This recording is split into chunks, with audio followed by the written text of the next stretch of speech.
mengabdi karya, bertujuan mencerdaskan bangsa yang berlandaskan Pancasila dan Undang-Undang Dasar 45, mengelola pendidikan dan kesehatan bagi putra-putri Indonesia, berkarya membangun persada Nusantara, mengabdi pada nusa dan bangsa.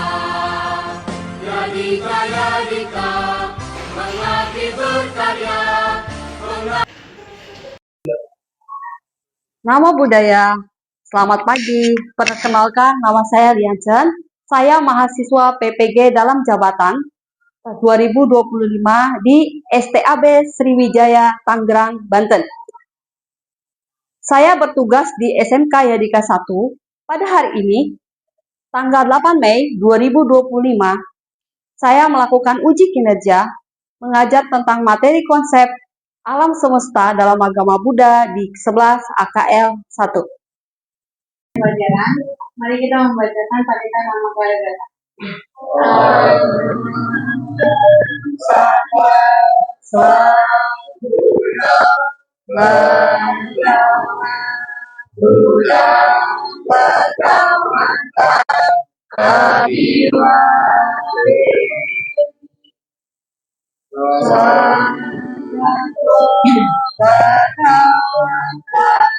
Namo Dhammasa Supatipato Bhagavato Sama. Sabe Sata Bawantu Sekitata, semoga seorang hidup bahagia. Sadu, sadu. Ya, namo budaya. Kita duduk. Sebelum kita mulai pelajaran, kita meditasi dulu ya. Duduk kening, duduknya posisinya tegak.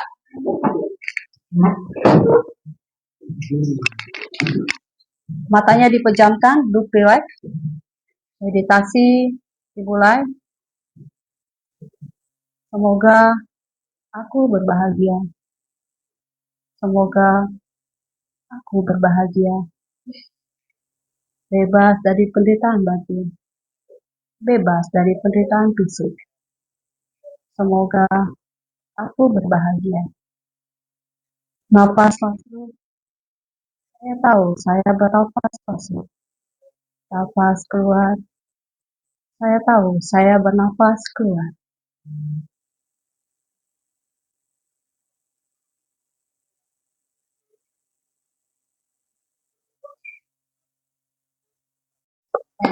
Kalpin,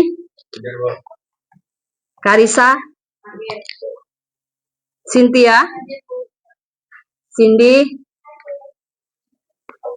Daipanto, Diki, David, Diki, Edison, Freddy, Jennifer, Jessie, Kelly Hong, Leon, Melissa, Rincy, Rachel, sakit ya kemarin sakit, Rivaldo, Stewart, Pak, Yunita, Lydia, sakit juga, Stephanie. Oke.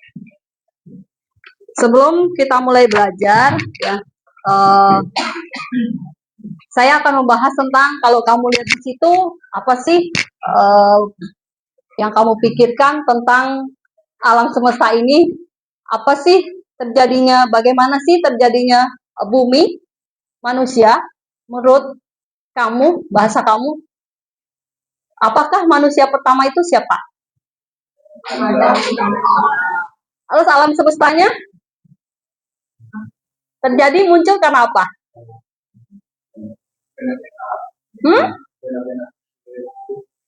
Alam semesta muncul Karena apa? Apakah diciptakan? Apa muncul dengan sendirinya? Diciptakan Tuhan.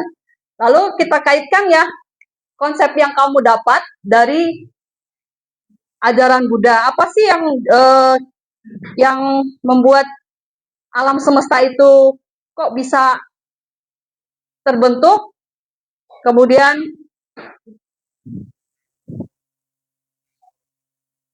muncul ya gitu kan? Apakah proses diciptakan atau dengan sendirinya? Nah, terjadinya manusia dan bumi, ya, ini semua di kitab suci agama Buddha itu berusaha question and answer. Apa itu question and answer? Tanya dan jawab. Karena semua kitab suci agama Buddha isinya adalah question and answer antara Buddha sama muridnya. Di mana kitab itu dituliskan? Itu ada di kitab, pernah dengar? Di mana? Ya, di Aganya Sutta. Nah, di Aganya Sutta itu menceritakan tentang alam semesta, bagaimana terjadinya bumi dan manusia. Karena pada saat itu diceritakan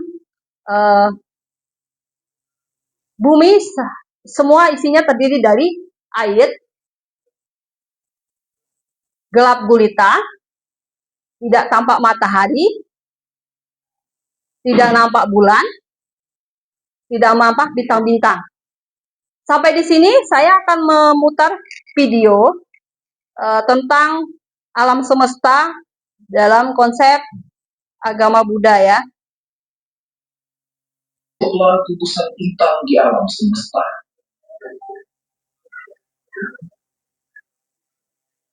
makhluk abasara yang merupakan makhluk bercahaya tanpa bentuk melayang-layang di atas permukaan samudera yang gelap.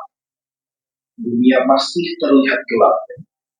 Matahari dan bulan masih belum terlihat di atas langit yang luas. Dunia inilah yang kemudian kita sebut sebagai bumi. Dalam masa yang sangat panjang, tanah dengan sarinya muncul ke permukaan air, berbentuk seperti buih di permukaan nasi yang mendidih. Demikianlah muncul tanah, bau, warna, tumbuh saling berpasangan, itulah menjadi banyak manusia. Kemudian kita lihat lagi itu tentang bagaimana terjadinya alam semesta atau kehancuran alam semesta menurut konsep agama Buddha. Kehancuran alam semesta, atau mungkin kita lihat di dalam Sutta Nipata atau Anguttara Nikaya, lenyapnya alam semesta ditandai dengan usia rata-rata manusia terus merosot hingga 10 tahun, kemudian naik kembali sampai usianya rata-rata tidak terhitung, kemudian turun lagi. Akibatnya lenyap masa itu. Dan kehancuran bumi terjadi dari 3 unsur. Apa saja? Ada angin, api, air. Kalau air lewat apa? Tsunami ya bisa. Kalau angin? Topan, badai tornado. Kalau api? Kebakaran, gunung meletus. Yang lebih parahnya gunung meletus yang kita tidak bisa hindari.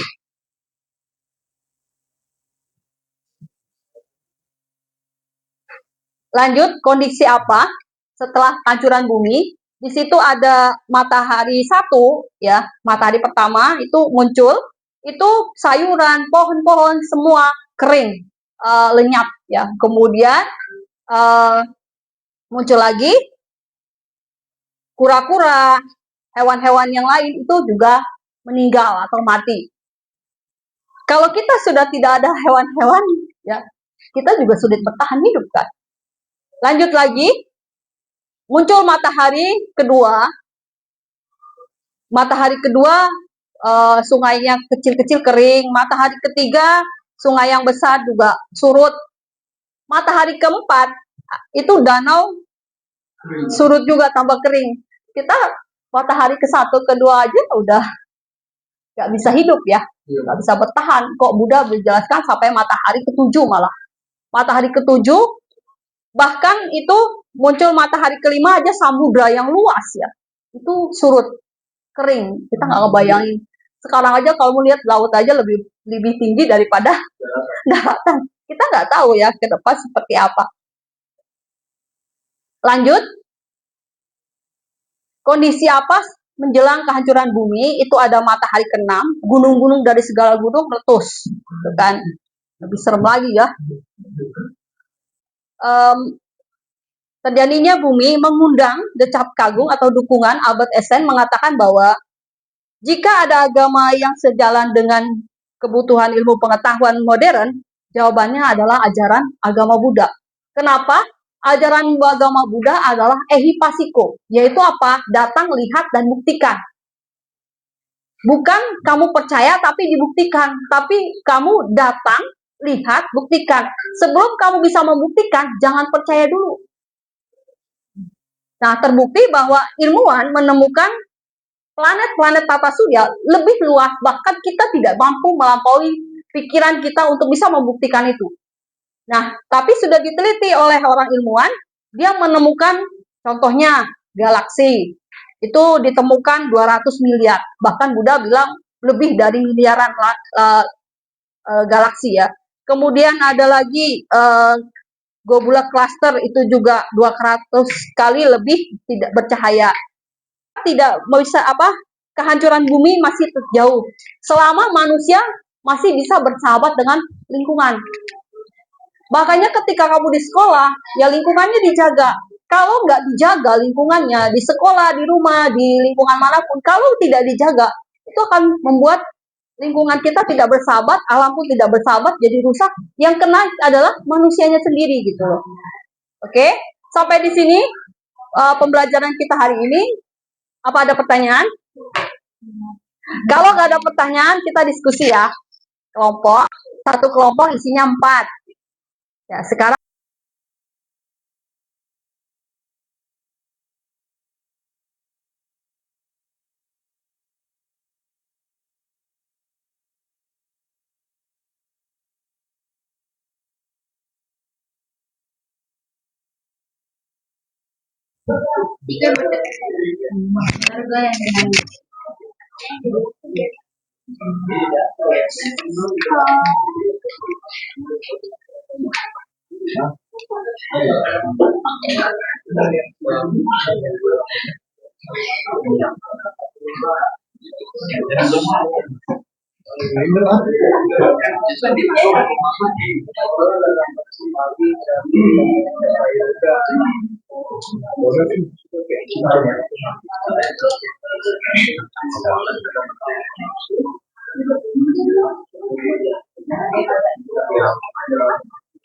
menurut kalian apa sih yang menyebabkan makhluk dari alam Abasara itu mulai mencicipi sari tanah bumi?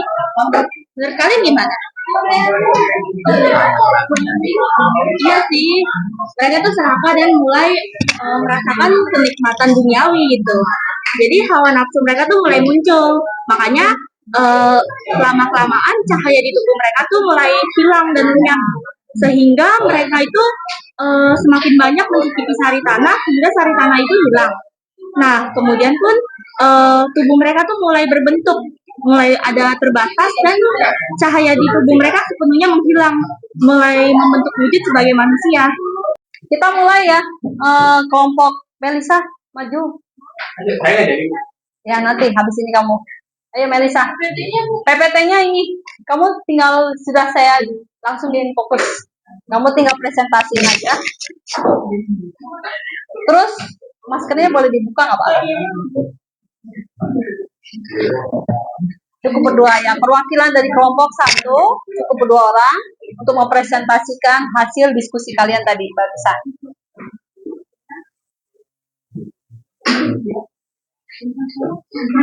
Ini hasilnya dari kayak awal gitu ya? Iya, kamu di sini dan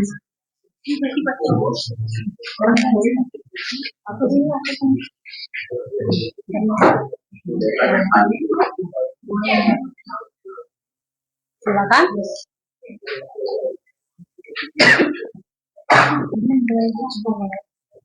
Ya. Yang mana? Ini mobil. Ini Yang ini. Oke. Ya.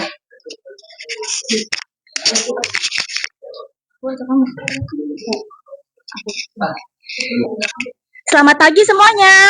Namo Buddhaya. Gimana nih kabar kalian? Semoga semuanya selalu dalam keadaan sehat dan bahagia ya. Nah, perkenalkan saya dan Cynthia sebagai perwakilan dari kelompok kami dengan saya Melisa Saya Cynthia. akan membahas mengenai bagaimana sih terbentuknya alam semesta dan lenyapnya alam semesta menurut ajaran agama Buddha. Nah, jadi menurut ajaran agama Buddha, alam semesta dalam agama Buddha itu melalui beberapa siklus, yaitu terbentuk, bertahan, hancur, dan terbentuk lagi ataupun samsara. Ada banyak alam, yaitu kamaloka atau indriya, rupa loka atau bentuk, arupa loka atau tanpa bentuk. Semesta enggak diciptakan oleh Tuhan, tapi karena hukum sebab akibat ataupun karma. Nah, terjadinya bumi dan manusia itu terjadi karena alam semesta terbentuk karena adanya karma dari makhluk. Kiamat dalam agama Buddha atau kehancuran dari dunia dengan rujukan pada Surya Sutta, Satakapnipata, Anguttara Nikaya. Apakah ada konsep kiamat dalam agama Buddha? Jawabnya, ya, dalam Buddhisme dikenal konsep kehancuran alam semesta, tapi bukan kiamat dalam arti akhir segalanya, melainkan bagian dari siklus alam yang terus berulang. Bertanya lagi, apa isi Surya Sutta terkait kiamat? Jawabnya, dalam Surya Sutta, Buddha menjelaskan bahwa matahari dan bulan pun suatu hari akan lenyap. Ini mengajarkan bahwa tidak ada yang kekal, bahkan benda-benda langit. Meskipun berbeda bahasa dan pendekatan, ajaran Buddha tetap tentang alam semesta yang tidak kekal dan terus berubah sejalan dengan pandangan ilmiah modern. Ilmuwan mengapresiasi filosofi ini sebagai bentuk kesadaran awal tentang dinamika alam semesta. Kesimpulannya, Buddhisme mengajarkan bahwa alam semesta tidak kekal dan akan hancur, seperti matahari dan bulan yang akan lenyap dalam Surya Sutta. Ilmu modern pun menyetujui hal ini. Kiamat adalah bagian dari siklus alam dan yang terpenting adalah hidup bijak dan berbuat baik. Jadi sekian presentasi kami. Terima kasih.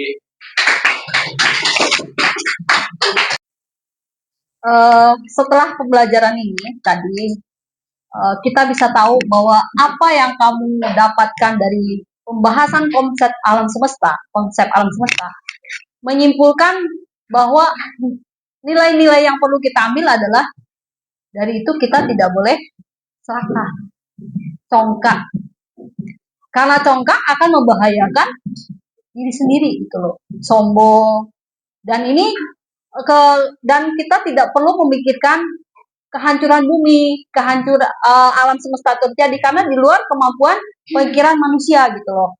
Nah, yang kita lakukan adalah apa? Hidup saat ini, sekarang ini, jalani dengan baik dalam kehidupan sehari-hari. Sesuai dengan kesimpulan, yaitu siklus alam terpenting dan hidup bijak dan berbuat baik. Karena agama Buddha ini butuh aplikasi dalam kehidupan sehari-hari. Bukan hanya sekedar seremoni, bukan hanya sekedar teoritis, tapi bukti praktek nyata untuk kita lakukan dalam kehidupan sehari-hari. Oke, sebelum kita akhiri pembelajaran ini, sudah paham kan tentang kesimpulannya dan nilai-nilai yang diambil dari pembelajaran ini? Ya, kita akhiri dengan dipimpin Namaskar Gata kembali oleh Cynthia.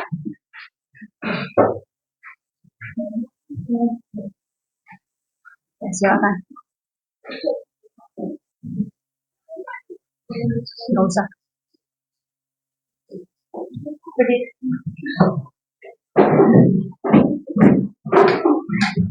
Teman-teman, marilah kita mengakhiri pelajaran. Edison ke depan. Teman-teman, marilah kita mengakhiri pelajaran dengan membacakan mentalita nama Parigata.